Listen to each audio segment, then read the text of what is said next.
황제의 이름을 받아가지고 이 사나이가 궁형을 받았다. 근데 궁형이라고 하는 거는 뭐냐면 남자를 사용을 시키고 그 다음 단계로 약을 발라서 남자의 성기를 꼿꼿하게 세워놓고 작두로 잘라버려요. 그러면은 자식도 못 낳고 그 다음에 남자가 여자로 변해요. 근데 사마천은 그렇게 궁형을 당했음에도 불구하고 자기 아버지도 역사가였는데 사관이었는데 아버지의 요구를 따라서 좋은 책을 쓰기 위해서 감옥에 들어앉아 있으면서도 연구를 하고 해서 평생에 사기라고 하는 책을 썼어요. 그래서 이름을 남겼어요. 그래서 그 말씀을 하시면서 저보고 공부 열심히 해서 좋은 책을 써라. 그래서 그 이후 제가 이제 또 좀 공부는 열심히 했습니다. 그리고 최근에 지금 영화관에서는 변호인이라고 하는 영화가 있는데 그 영화가 지금 800만 명이 넘었어요. 관람객이. 한 며칠 있으면 1000만 명이 넘는데요. 근데 그 영화를 만든 감독이 양우석이라고 하는 45세의 감독인데 고대 철학과를 나왔어요. 근데 그 사람은 1992년에 그러니까 22년 전에 철학과를 다니면서 노무현의 이야기를 듣고 이 고졸 상고밖에 안 나온 사람이 고시에 되고 부산에서 돈을 제일로 잘 버는 변호사다 라고 하는 거에 감격을 해가지고 노무현 연구를 20년 동안을 했어요. 근데 이 사람은 돈은 없거든요. 근데 영화를 만들기 전에 영화 제작을 하는 사람을 만나가지고 내가 영화를 만들고 싶은데 돈은 없다. 근데 스토리는 이렇게 했으면 좋겠다. 그러니까 영화 제작자가 좋다. 그러면은 내가 돈을 드릴 테니까 한번 만들어봐. 근데 이 양우석이라고 하는 감독은 영화를 그렇게 큰 영화를 만들어 본 적이 없어요. 이게 데뷔작이에요. 그래가지고 그야말로 영화를 잘 만들어서 1000만 명이 볼 수 있는 그런 좋은 영화가 됐대요. 그리고 미국에 가서도 또 이 영화를 상영했어요. 그러니까 양우석이라는 영화 감독은 20여 년 동안을 연구를 해서 그렇게 좋은 영화를 만든 거죠. 자, 그러면은 저도 그래요. 조자용이라고 하는 이 위대한 선지성각자를 제가 언제 만났느냐면 1970년에 만났어요. 그러니까 벌써 44년 전이죠. 그때 저는 그때 이제 한국어 문화부 문화담당 기자였는데 어느 날 키가 저보다 한 20여 cm 큰 사나이가 40여 세의 사나이가 와서 잘 부탁한다고 그래요. 책을 가져와서 그 책이 뭐냐면 The Humor of Korean Tiger. 그러니까 조선 호랑이의 익살 유머죠. 이 영문책을 가져왔어요. 그때 조선호텔에서 유네스코 팬데이가 열렸을 때 그래서 이걸 누가 썼는가 보니까 내가 썼다고 그러면서 설명을 하고 갔어요.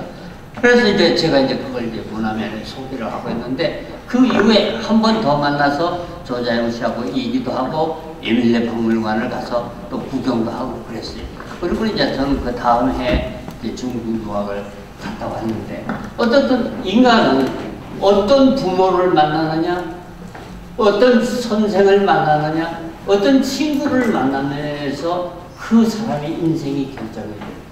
그러니까 저는 그런 저희 아버지를 만났었고 조자용이라고 하는 큰 사람을 만나가지고 제가 눈이 번쩍 뜨였어요.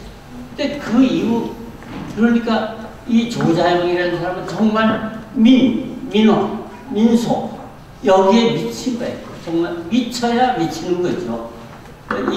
거의 30년 동안 40여 편의 저서와 논문을 쓰고 완전히 그렇게 간 사람이에요. 선지성각자예요. 참으로 선지성각자예요.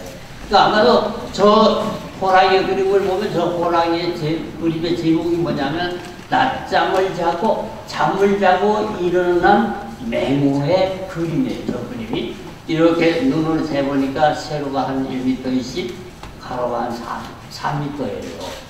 저게 한 100년은 된 호랑이 그림입니다.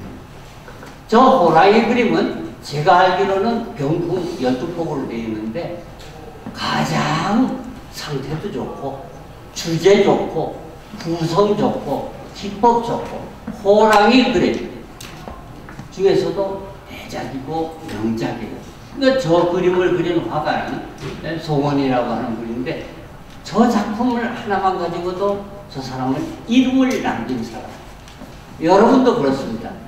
민화라고 하는 분야에서 지금 종사하시는 분들인데 가장 한국적인 그림이 우리의 민화예요.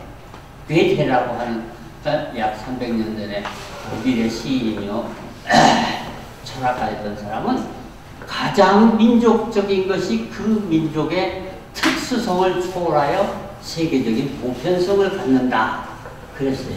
여러분들께서도 가장 민족적인 민화를 연구하시고 그림을 그리시고 그러시니까 자부심을 가지고 열심히 하시면은 세계적으로도 이름을 남길 수가 있습니다.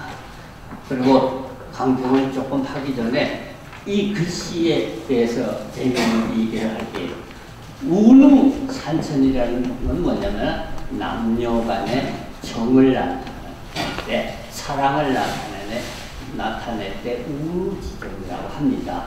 근데 이거는 1976년 무렵에 조자영 선생이 자기 애인에게 써준 거예요. 근데 그 애인이 지금도 살아있어요. 저하고 잘 알아요. 근데 그 애인이 누구냐면 시인 김수영. 네? 김수영의 부인이었어요. 근데 김수영이 68년에 죽은 후에 그 부인이 네? 김형경이라고 하는 여자가 조자영을 만나서 조자영의 여러 가지를 도와줘요. 근데 조자영 선생의 부인도 여기 계신 분인데 조자영 선생의 부인인데 조자영보다도 5살 위에요. 연상의 여인이에요. 근데 조자영이가 집만 짓고 이래고 살았으면 좋았을 텐데 이제 민속에 미쳐서 그때부터 매일 싸움만 하는 거예요. 매일 싸움만. 딸이 죽어도 돌보지도 않고 싸움만 하고 그러고 살았어요. 예, 이 부인이 아주 조자영이가 재미가 없었을 때 이 김영경이라고 하는 애인을 또 만납니다. 가지고 애인에다가 남녀의 사랑이 산천에 넘친다. 삼각이에요. 그러니까 너하고 나하고의 이 사랑이 온 세상 산천에 넘친다는 뜻으로 이거를 써주었다고 그래요. 그 김영경 여사가 나한테 그런 얘기를 해요. 그래서 여기서 만나서 또 이런 매력을 아는구나. 또 조자영과의 그 인간관계를 아는구나. 그랬습니다. 허균 선생께서 말씀하신 거는 조금 평범하지만은 민화가 뭐고 학회의 연구 방향은 어떻게 되어가느냐 하는 거에 대한 것이 기본적인 말씀이었고, 두 번째 말씀하신 윤진영 선생의 이것도 참 좋았어요. 왜 그러냐면 저서를 위주로 해서 조자영 선생의 일생을 살펴본 거죠.